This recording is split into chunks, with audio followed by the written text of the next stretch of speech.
Afternoon, good morning, good evening, tout le monde, to everyone. My name is Jason Assir. I'm joined with my colleague, Jason Fisher, on the last webinar of 2023.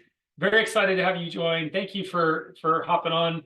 This is, I think some people call it like an AMA, like Ask Me Anything session to kind of round out the year.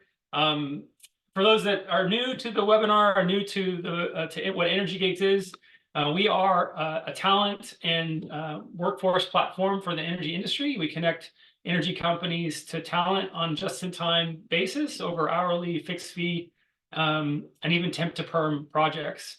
If you're a company also looking for an expert but don't really know how to vet that expert, Jason Fisher and I and our rest of our team can help you find that individual person, that special someone. So really, this is kind of, we have an agenda that we're going to talk through for this this webinar, but like feel free to chime in and ask us any questions. It's really your opportunity to ask questions as we go along about 2024, about 2023, about what, Jason Fisher's favorite food is, for example, or mine. Pizza is the answer to that. Steak. Steak and lamb. Well, I think, as we're waiting for people to get settled, I think I'll give you briefly an update on the platform and the business about EnergyGigs. One of our values as a company is to be transparent, always be transparent with our pricing, transparent with how we go to market, transparent with the services that we offer.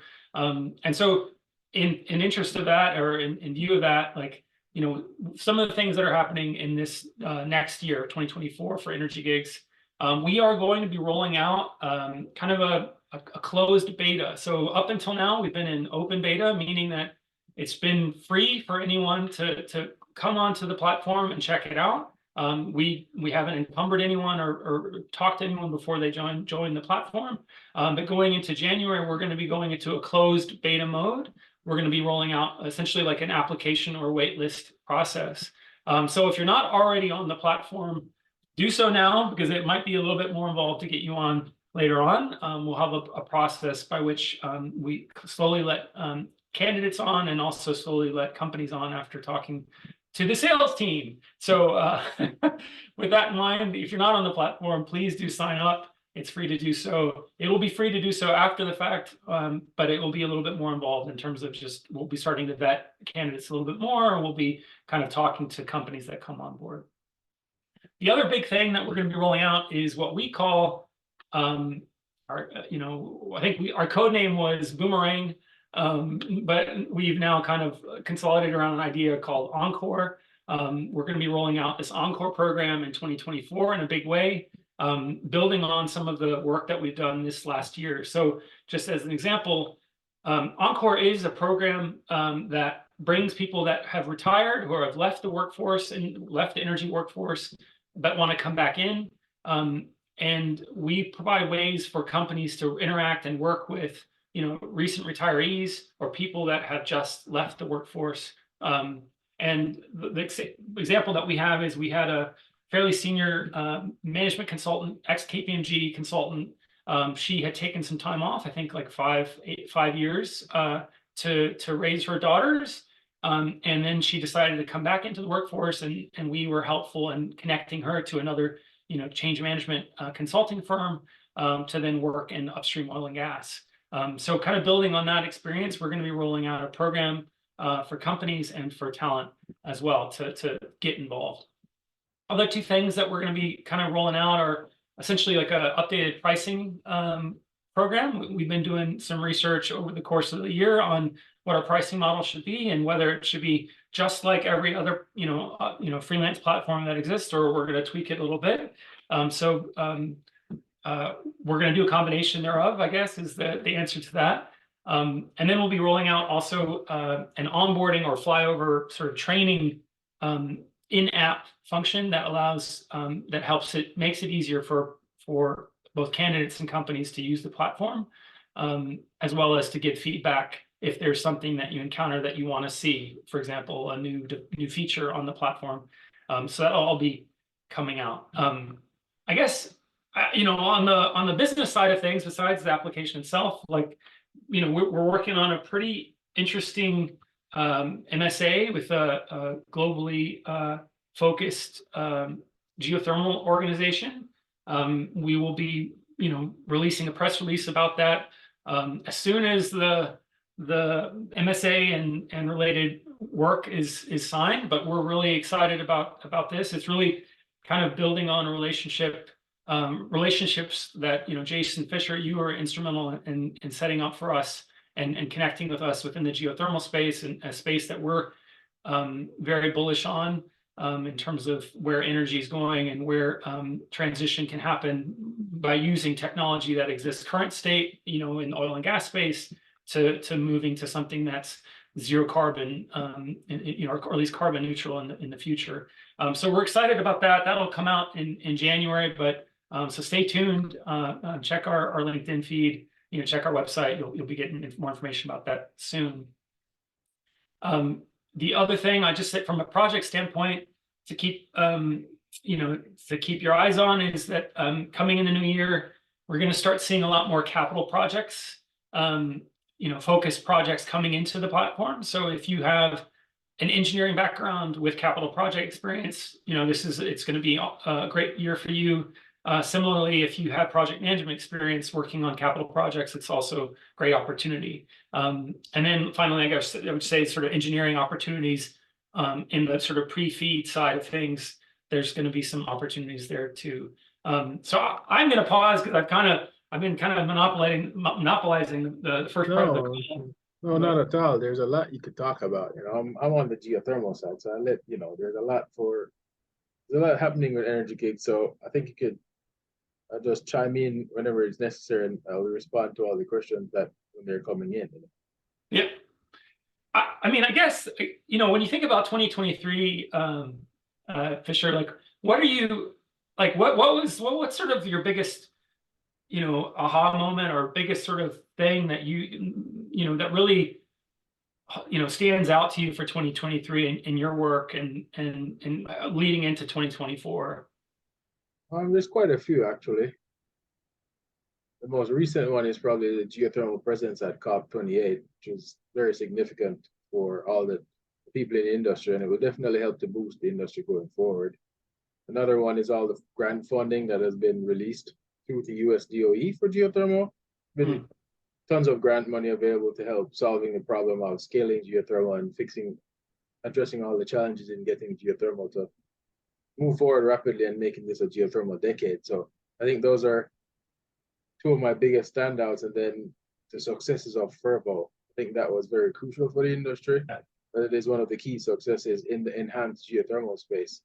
And with their background in oil and gas, and then being successful in geothermal, shows that there's an easy transition from oil and gas to geothermal. So this opens up the doors for all the people who did not have any faith in pivoting from oil and gas to geothermal, to give them some hope now that it can be done.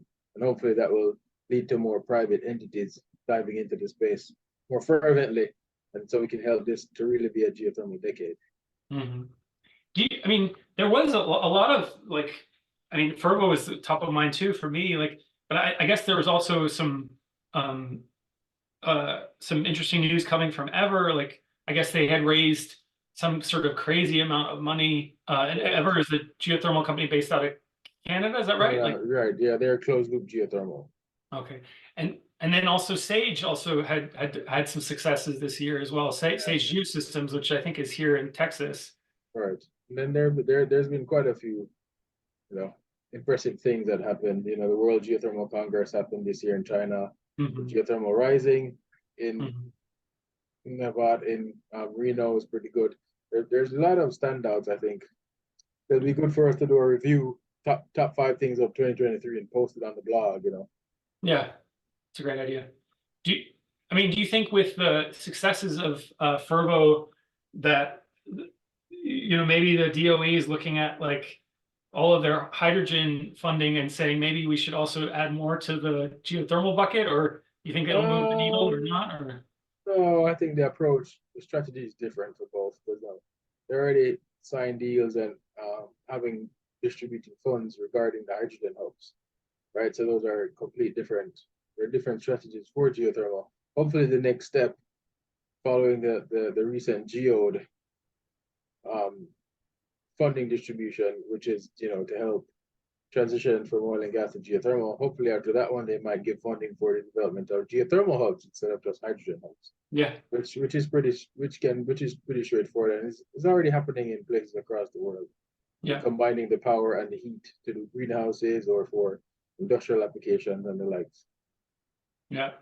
I mean, I guess on the note of hydrogen, I mean, so I'm in Houston, Texas, and very excited to hear that that Houston was nominated or won a placement for one of the hydrogen hubs, the high velocity hydrogen hubs, which is, I think, just fantastic because, I mean, and it's almost it should have almost been like a non-debatable one, because there's just so much industry in and around hydrogen even prior to the IRA.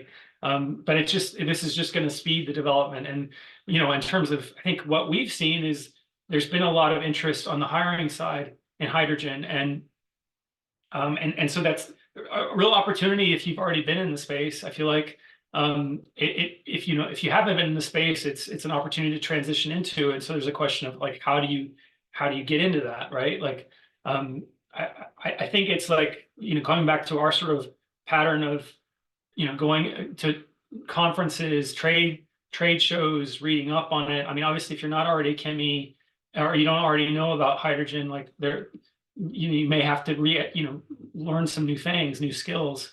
I mean, what do you think about that, like, Jason, in terms of like hydrogen and the reskilling side of things? I think it's pretty interesting. I think the missing piece of the puzzle in the US is the upskilling part, because then they've awarded these hydrogen areas for hydrogen hub development. Now it needs to be coupled with skills development, because in order to develop these hubs, you need people with the right skill set in order to help the hub operate, right? And then there's also the other side of the puzzle that has been, in many hydrogen circles, that a lot of the focus is on hydrogen generation, but there's no focus on transportation and storage, which is the other side of the supply chain. So then we'll need people with the knowledge of transporting, chemical materials to shift into the space and help to solve that problem of storage and transportation of hydrogen, which is also going to be a big challenge, because you can't just use existing gas pipelines. They have to be retrofitted in order to handle hydrogen. So interestingly enough, across the world, like Australia, New Zealand, I think somewhere in Europe, they have a hydrogen skills document that they released on what skills they would need to move forward with the hydrogen industry, and how people in current industries can shift from one to the next based on their experience. I know, what's the place? Somewhere in Texas, some association in Texas is working on something similar for the South in the US, but I don't know if it's complete yet. Maybe like the Workforce Technology Council or one of those. Yeah, I think it's one of those organizations. The last time I saw them, they were putting together something of that nature for the US. I guess one of the things, I mean, it's kind of good timing for us to have the webinar when we are having it, because I guess the COP28 summit has officially ended, not without some drama, I guess. I understand that there was some debates over the last 2 weeks or so about where to put the blame for global warming, and whether or not they should explicitly call out the desire to move away from fossil fuels, and even on the ending remarks, when there was, I guess, announcement that it was without any opposition.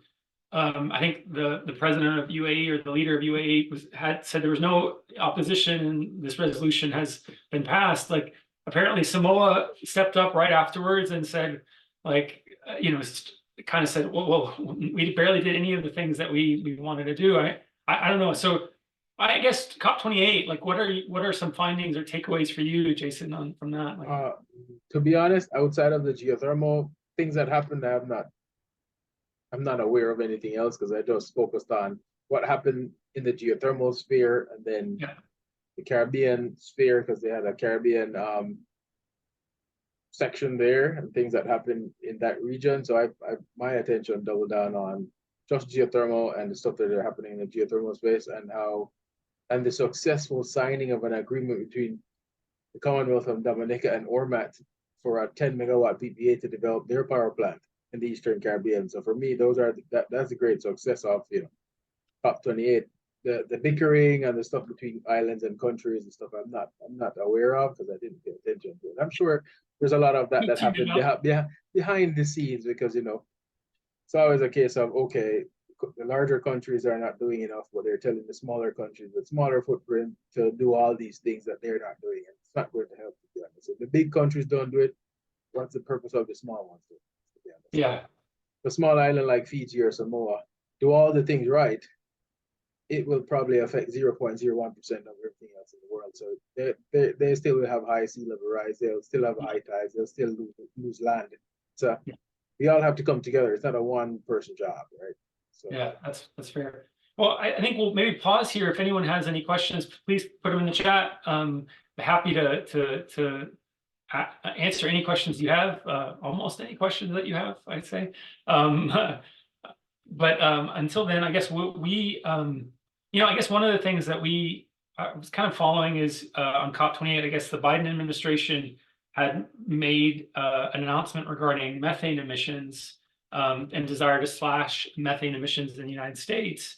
And, I imagine that will be received with some controversy here in the United States, particularly in Texas or in oil and gas heavy states. I imagine the argument is that, hey, we don't, it's a burden, and how are we going to pay for it? But I don't know. I mean, I think one of the things that's interesting is even prior to this announcement, I think we've seen trends in terms of our biz dev efforts, in terms of talent, and that methane emissions for a lot of the big entities was already on the radar, and even for the mid-level, mid-market kind of players, methane emissions was something that they were focusing on, and this is just going to drive it home further.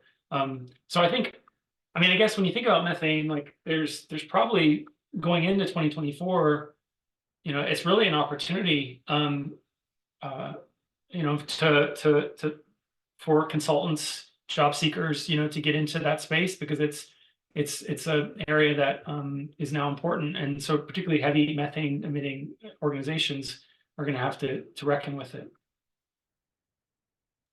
Yeah, I agree. And then the AAPG, they've done a series of presentations regarding methane reduction and methane mitigation as it relates to oil and gas wells that are abandoned or orphaned and stuff, and all the methane that's leaking from these wells. And there's an association that goes around plugging these.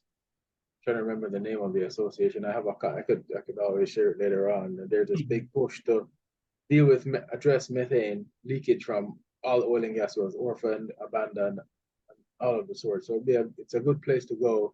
But there's thousands and thousands of orphaned and abandoned wells across the United States that is potentially leaking methane, right? Mm-hmm. So then it's a good place for people to look if you're interested in playing a part in addressing climate issues and of the such.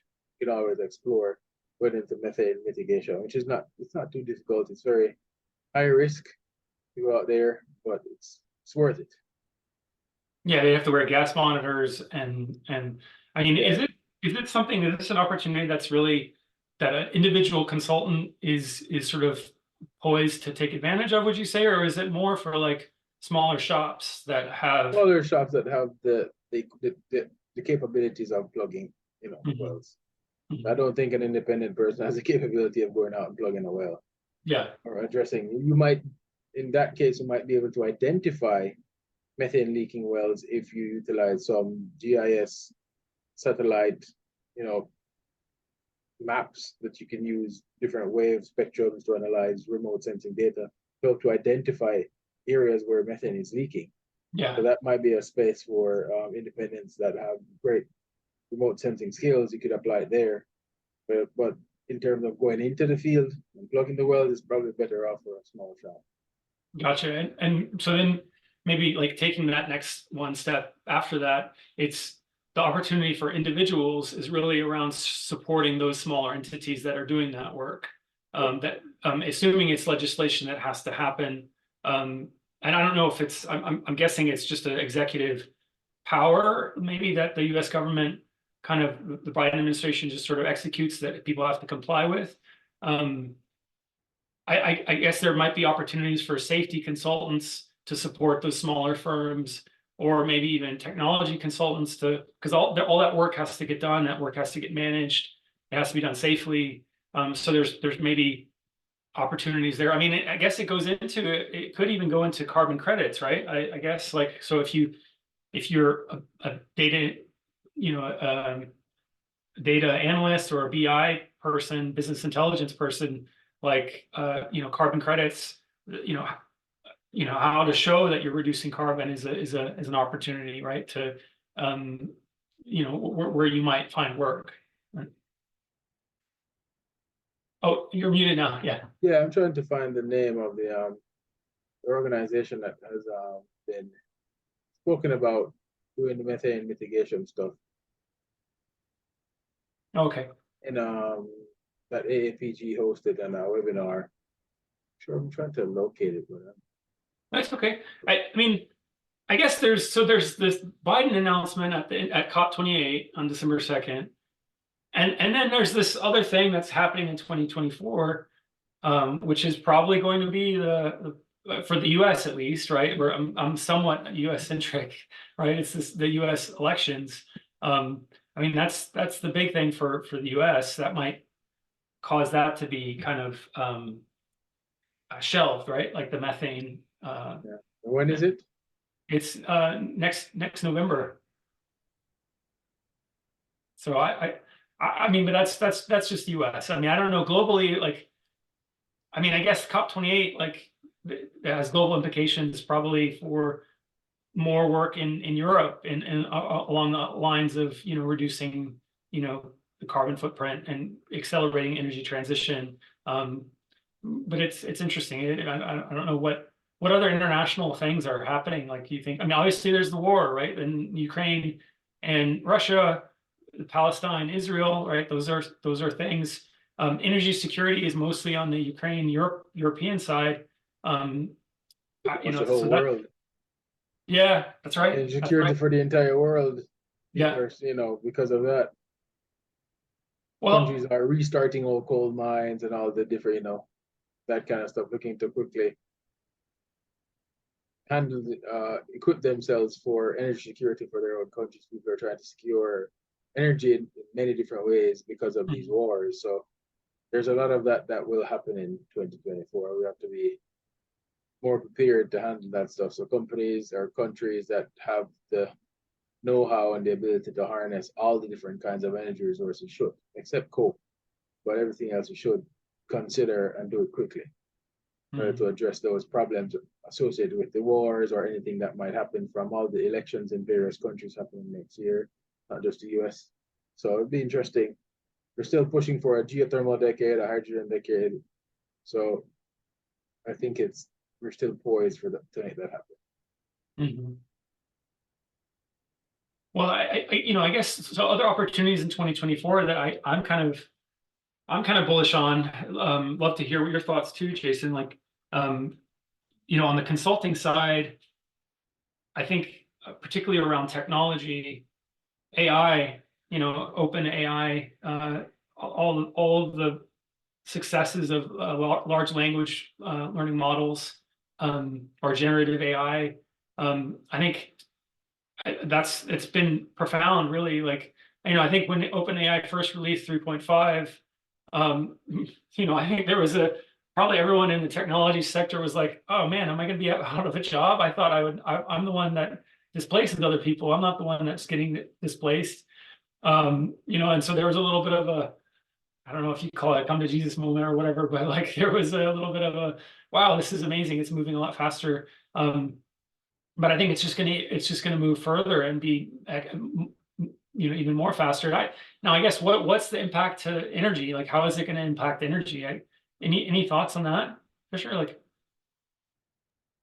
I lost you there. Can you repeat what you said about the yeah, thing before it impact and how it impacts energy? I only got the last part that you said how it impacts energy.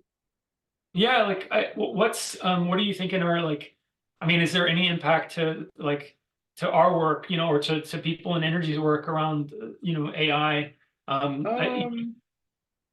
The AI impact on job. I know it will definitely help a lot of people get better resumes out and how to answer job questions. I'm not sure if they use it for, can they use it for job search? Yes.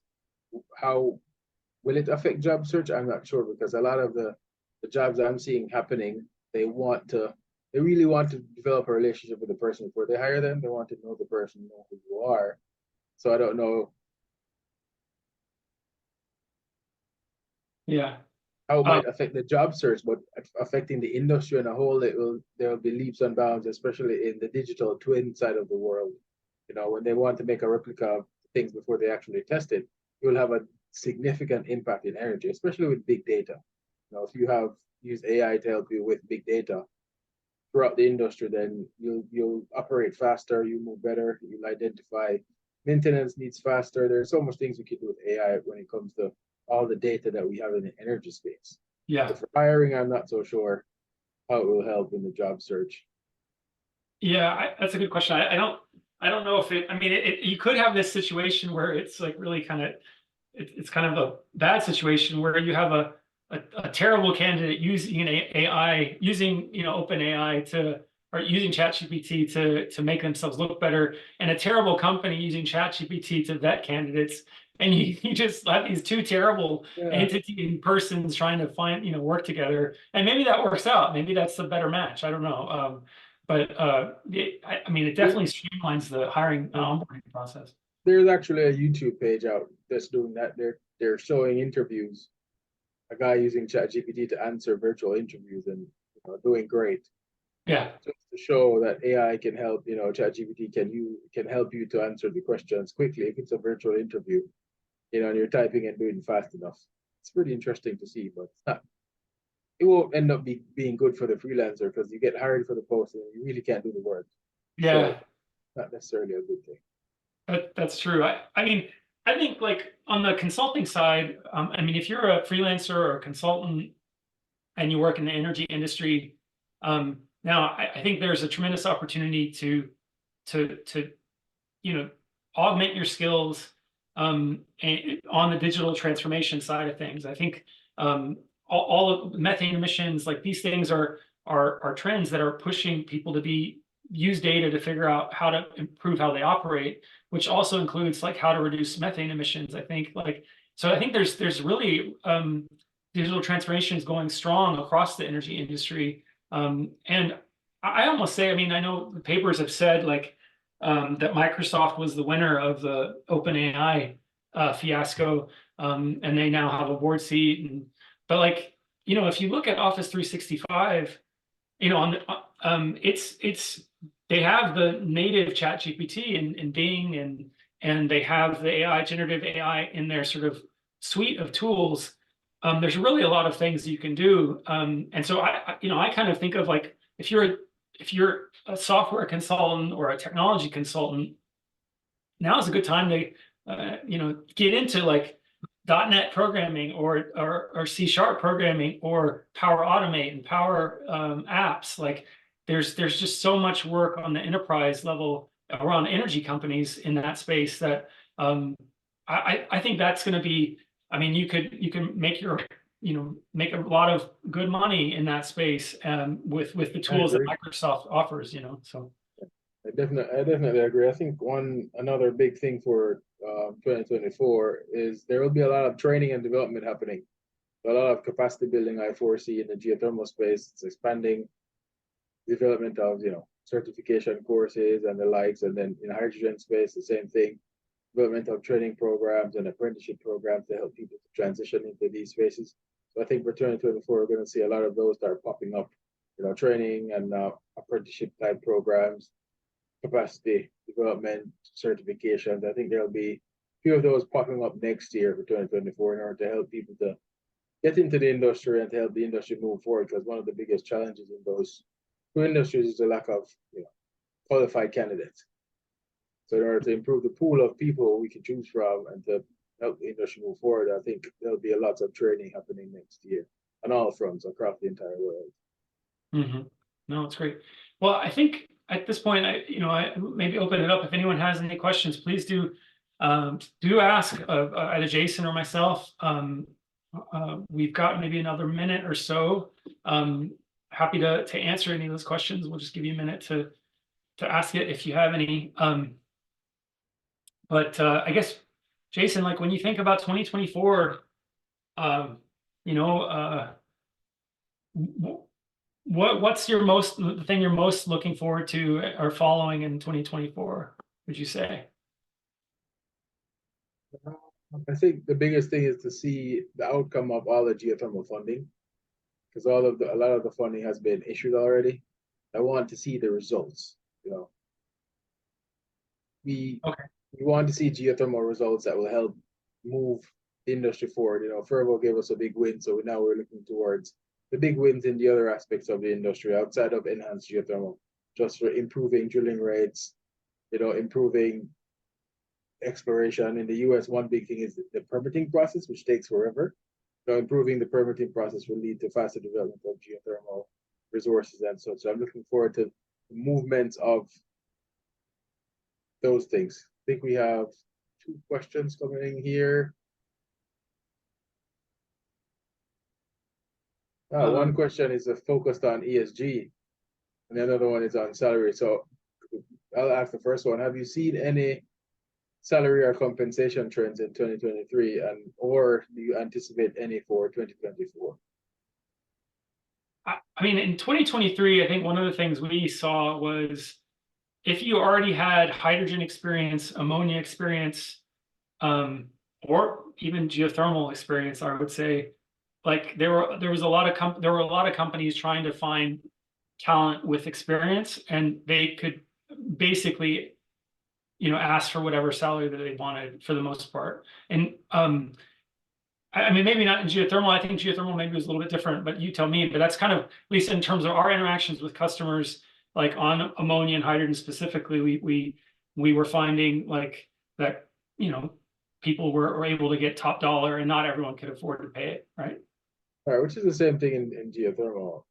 A lot of people that are switching into the industry from oil and gas are expecting oil and gas salary in geothermal space, which is first off a wrong move, because then the industry is a lot smaller. Yeah. Yes, it might be 100+ years old, but it's still a lot smaller than the oil and gas industry. So you can't expect the same high salary and high benefits from oil and gas as you go into geothermal space. Because there's more people that want to be in the geothermal space, but there's not enough space in the geothermal for them at this moment.